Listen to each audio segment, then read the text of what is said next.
ఇవాళ ఆయన మాట్లాడుతుండు మేము సోషల్ మీడియా ఉంటే మేము గెలిచేటోళ్ళమని.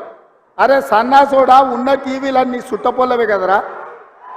మాకేమన్నా టీవీ ఉందా, మాకేమన్నా పేపర్ ఉందా?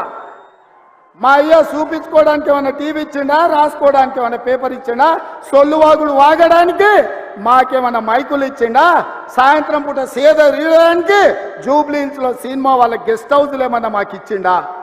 ఏమిచ్చిండా?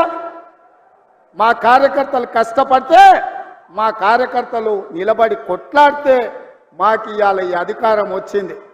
ఇవాళ నువ్వు చేసే తప్పుడు పనులు మా కార్యకర్తలు సోషల్ మీడియాలో పెట్టారు. మాకు ఆ ట్యూబ్ అక్కర్లేదు, ఈ ట్యూబ్ అక్కర్లేదు, ఏ ట్యూబ్ అక్కర్లేదు. బిడ్డ నీ ట్యూబ్ లైట్ వలగొట్టే బాధ్యత మాత్రం మేము తీసుకుంటాం.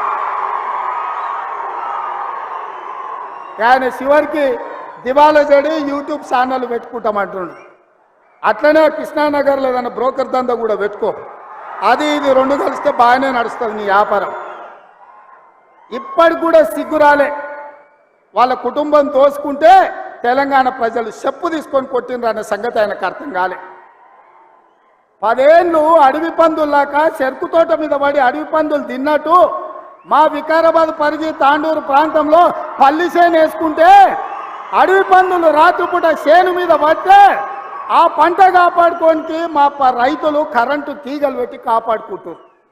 అట్లనే తెలంగాణ ప్రజలు అడవి పందుల్లాక తెలంగాణ మీరు తెగమెక్కుతుంటే కరెంటు వైర్లు పెట్టి మిమ్మల్ని కరెంటు తీగలకు బలిచ్చి ఇవాళ కాంగ్రెస్ పార్టీని అధికారంలోకి తీసుకొచ్చారు.